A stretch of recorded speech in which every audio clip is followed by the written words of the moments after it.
آج ہونے جا رہا ہے، کیونکہ اس ہفڑا دفڑی کے دور میں اس تمام حالات و واقعات کے اندر ہمیں ضرورت ہے خدا کے کلام کی. آمین. اور آج کا جو ہمارا موضوع ہے خدا کے کلام میں سے اپنی حد میں رہنا، اپنی حد میں رہنا. اور یاد رکھیں اس کے ساتھ ساتھ ہم ایمان کے تعلق سے بھی چند باتیں سیکھیں گے. بس اسی سے ملتا جلتا خدا کا کلام آج ہم سیکھیں گے. آمین. بطور آپ کی ساری توجہ خدا کے کلام کی طرف مرکوز ہو. عبرانیوں کے خط کے بارے میں پہلے میں بات کچھ کرنا چاہتا ہوں.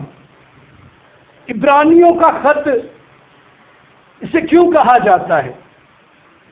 کیونکہ یہ یہودی تھے اور خاص اولڈ عبرانی جسے کہتے ہیں نا، وہ یہاں پر بولی جاتی تھی.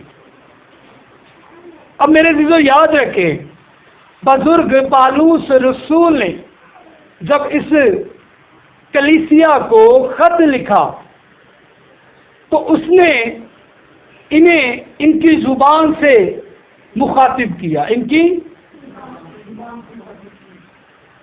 اس نے کہا عبرانیوں کے نام بزرگ پالوس رسول کا لکھا گیا خط، عبرانیوں کے نام.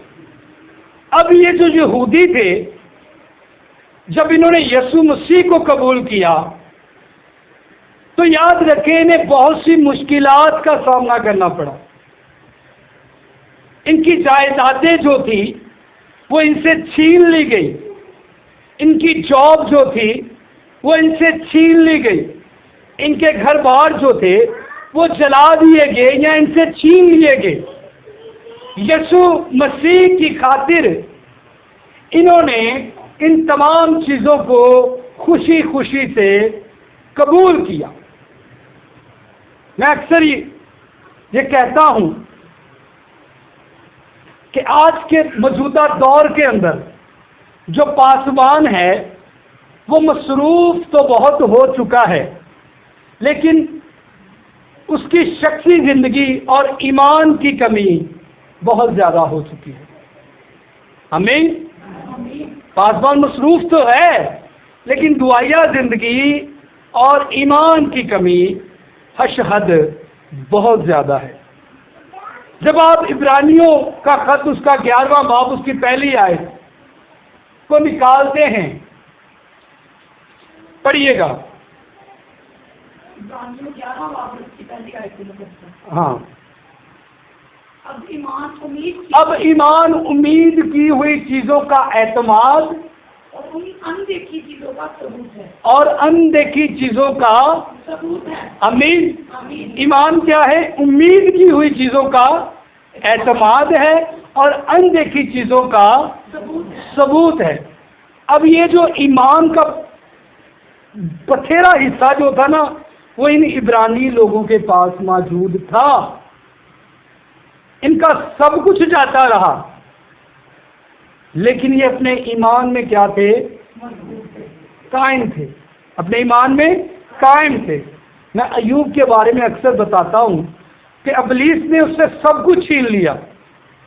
اس کے بچے، اس کی بیوی، اس کا ماں باپ، اس کا گھر، اس کے مویشی، اس کا بزنس، اس کی مال و دولت، سب کچھ چھین لیا، لیکن اس کا ایمان ابلیس اس سے چھین نہیں سکا. یہ ایمان ہے جی، یہ ایمان ہے جی. اب ایمان امید کی ہوئی چیزوں کا اعتماد اور اندیکھی چیزوں کا ثبوت ہے. ایمان ہے جی.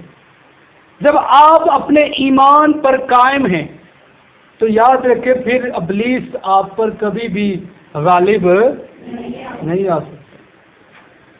ہم اکثر سنتے ہیں صدرک میثق عبدالنجو کے تعلق سے کہ انہیں جلتی ہوئی آگ کی بٹی میں،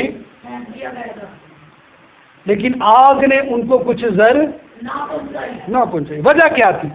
کیونکہ یہ وہ شخص ہیں جو اپنے ایمان پر قائم رہے، حالانکہ اس وقت انکار کر دیتے، اپنے ایمان سے پھر جاتے تو معاشرے کے اندر، دنیا کے اندر، تاریخ کے اندر شاید بہت بڑے نام ان کے شامل ہو جاتے، ایک حکومت وقت کے اندر انہیں ایک بڑا مرتبہ مل جاتا، دولت مل جاتی، شہرت مل جاتی.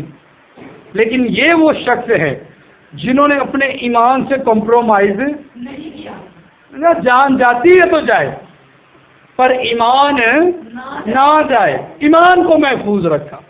اور اسی ایمان نے ان کو ایک بڑی مصیبت سے کیا کیا؟ بچا لیا. ایمان. اب ایمان امید کی ہوئی چیزوں کا اعتماد اور اندیکھی چیزوں کا ثبوت ہے. نکالیے گا ذرا 12واں باب اس کی پہلی آیت سے پڑھیے گا، پہلی آیت پڑھیے. اور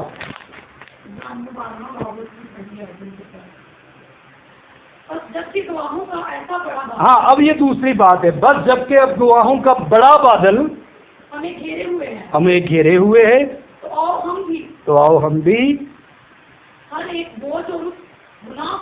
ایک بوجھ اور اس گناہ کو جو ہمیں آسانی سے الجھا دیتا ہے. ہاں، ہر اس گناہ کو جو ہمیں آسانی سے کیا کرتا ہے. اچھا ذرا اس پوائنٹ کے اوپر غور کرنا ہے. ہر ایک بوجھ اور اس گناہ کو جو آسانی سے ہمیں، ہاں جی مل کے، اس گناہ کو جو آسانی سے ہمیں الجھا لیتا ہے. آگے دوڑ کر، ہاں اس میں دوڑ اس گناہ کو جو ہمیں آسانی سے الجھا لیتا ہے دور کر کے دوڑ میں صبر سے دوڑے. اس دوڑ میں صبر سے دوڑے. اب یہ دوڑ کون سی ہے؟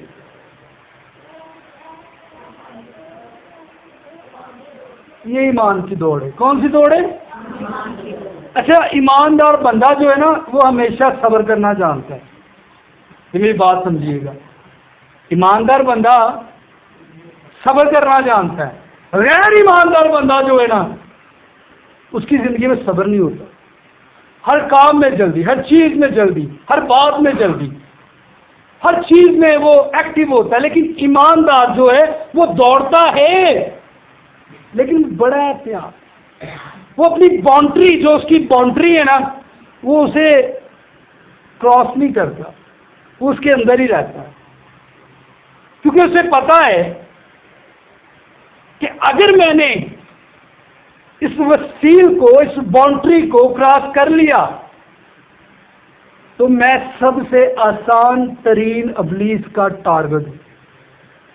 سب سے، ہاں ذرا میرے ساتھ، آسان ترین ابلیس کا شیطان بڑی چھتی مینوں کیپچر کرے گا. اسے پتا ہے، بلیور کو یہ پتا ہے. لیکن غیر ایماندار شخص جو ہے وہ دوڑتا ہے اور اپنی باؤنڈری کو کیا کر دیتا ہے؟ کراس کر لیتا ہے اور ابلیس کا شکار. میں نے ایک مرتبہ پڑھایا تھا کہ ابلیس جو ہے وہ شیر ببر کی مانند ہے جو گھومتا پھرتا ہے تاکہ تم میں سے کسی کو پھاڑ کھائے. وہ گھوم رہا ہے جی، وہ پھاڑ کھانے کے لیے کیا کر رہا ہے؟ گھوم رہا ہے.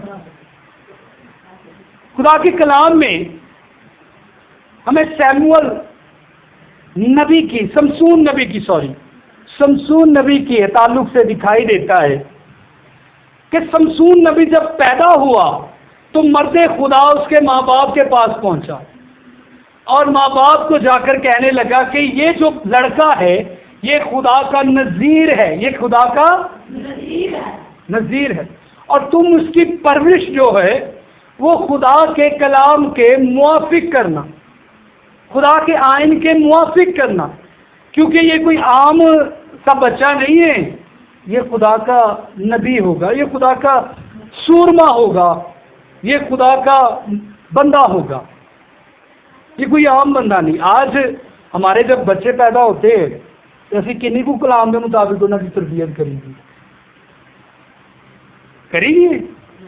ساڈے ماں پیو نوں یہ نہیں پتا کہ ساڈے بچے چرچ جاندے ہیں کہ نہیں جاندے.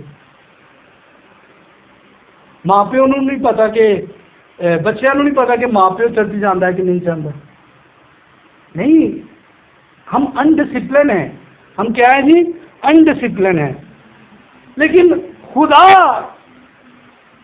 کا بندہ جو ہے وہ ماں باپ کے پاس پہنچا، اور ماں باپ کا کیا کہنا، انہوں نے اپنے بچے کی پرورش کی خدا کے کلام کے موافق، اور یہی بچہ ایک سورما بن گیا. یہی بچہ خدا کا زوراور سورما بن گیا. اس کے تعلق سے لکھا ہے کہ اس نے ایک گدھے کے چمڑے کو لیا جو سوکھا ہوا تھا، اس کے ساتھ 1000 سپاہیوں کو مار دیا. 1000 مار دیا. یہ کوئی عام بندے نہیں سی، یہ سپاہی سی جن کی خاص ٹریننگ ہو چکی تھی، جو تلوار چلانا جانتے تھے، جو نیزہ چلانا جانتے تھے، جو جنگ کے میدان میں اپنی جان کو محفوظ کرنا جانتے تھے. اس نے گدھے کے جبڑے کے ساتھ 1000 سپاہیوں کو کیا کر دیا. آج کوئی نارمل بندہ مارنا بڑا اوکھا ہے، ٹرین شدہ تو بڑا اوکھا ہے. نارمل بندہ مارنا بڑا اوکھا ہے. وہ تو ٹرین شدہ تھی. وہ کیا تھے جی؟ ٹرین شدہ تھے. اور اس نے گدھے کے جبڑے کے ساتھ ان سب کو مار دیا اور کہا کہ گدھے کے جبڑے کے ساتھ ڈھیروں کے ڈھیر لگ گئے. لیکن جب اس نے اپنی باؤنڈری کو کراس کیا، اپنی حدود کو کراس کیا، تو یاد رکھیں بہت سے لوگ ہیں جو یہ کہتے ہیں کہ سمسون کی جو طاقت تھی نا اس کے بالوں کے اندر تھی. اس کی طاقت نہیں، اس کی طاقت خدا کے حکم کے اندر تھی. اس کی طاقت، ہاں جی ذرا مل کے، اس کی طاقت حکم کے اندر تھی. جو حکم تھا اس کے لیے، اس کے اندر اس کی طاقت تھی. اور جیسے ہی اس نے اس حکم کو توڑا اور فلسطینی لڑکی کے ساتھ بیاہ کیا. آج بھی ہمارے معاشرے کے اندر کیا ہو رہا ہے؟ ہماری نوجوان بیٹیاں جو ہیں وہ غیر مذاہب کی طرف بڑھ رہی ہیں. نوجوان بیٹے جو ہیں وہ غیر مذاہب کی طرف بڑھ رہے ہیں. حالانکہ خدا کے کلام کے اندر یہ سختی سے حکم ہے ہمیں کہ نہ تو تم نے ان کی بیٹیاں لینی ہیں اور نہ ہی اپنی بیٹیاں عقیقی کر رہے ہیں. ہاں جی عقیقی کر رہے ہیں. ہم اسی طرح اس حکم کو توڑ رہے ہیں جس طرح یہاں پر خدا کے سورما نے حکم کو توڑا. اور جیسے ہی اس نے حکم کو توڑا، وہ جو زوراور شخص تھا، وہ جو جس کے کہنے سے ہی فوجیں بھاگ جاتی تھی، اب وہ نارمل سا کمزور سا ایک قیدی بن چکا ہے. ایک قیدی بن چکا ہے، کیونکہ جو قوت تھی وہ سب جاتی رہی ایک حکم توڑنے کے سبب سے. جب ایماندار اپنی باؤنڈری لائن کو کراس کرتا ہے تو میرے عزیزو یاد رکھے پھر وہ نقصان اٹھاتا ہے. وہ نقصان اٹھاتا ہے. ہم نے ایک کوڑی کے تعلق سے بھی سیکھا تھا. جہادی، ہاں یاد ہے کسی کو؟ اچھا کون تھا وہ؟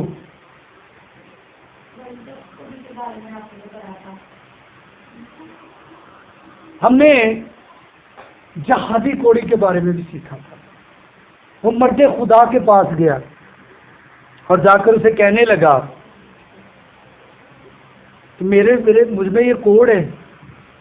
مرد خدا نے اسے کہا کہ جا کر دریائے اردن میں کیا کر 7 گوتے لگا لے. 7 گوتے لگا لے. اچھا یاد رکھے جب یہ حکم اسے ملا تب دریا چل نہیں رہا تھا.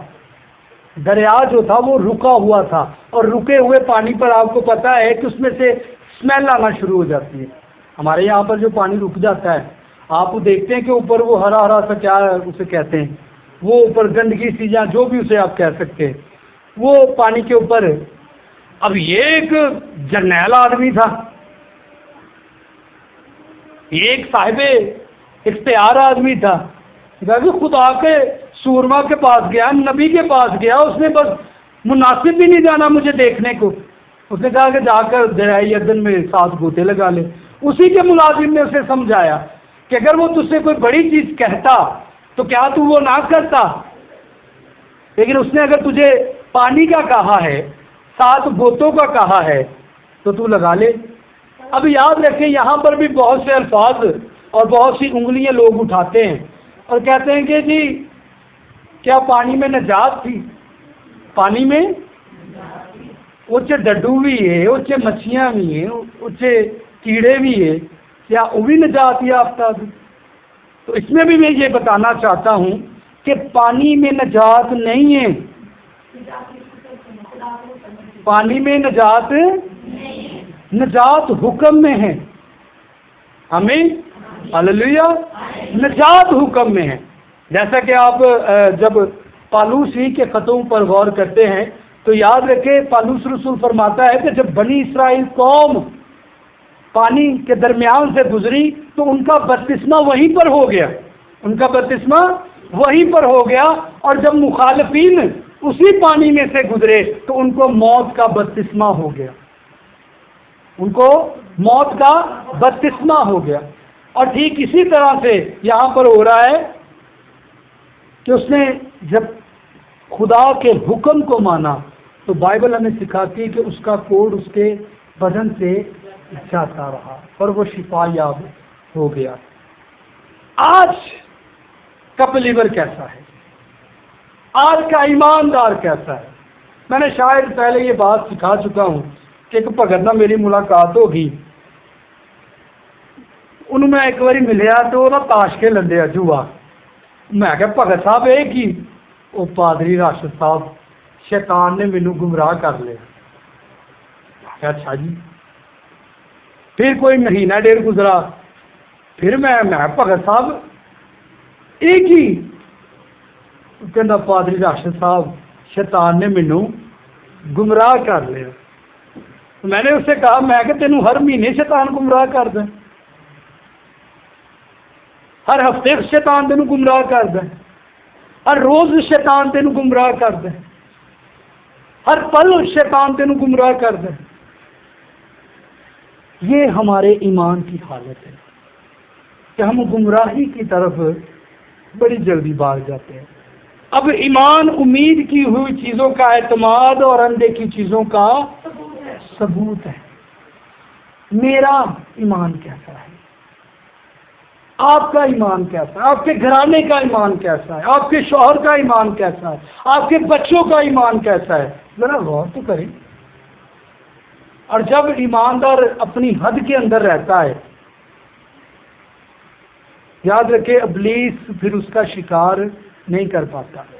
لیکن جیسے ہی بلیور اپنی ایمان کی حد کو توڑ کر باہر نکلتا ہے تو ابلیس کا آسان طریق وہ کیا ہے؟ شکار بن جاتا ہے. ہمیں آج غور کریں اپنی زندگیوں پر. آئیے اپنے سروں کو جھکائیں.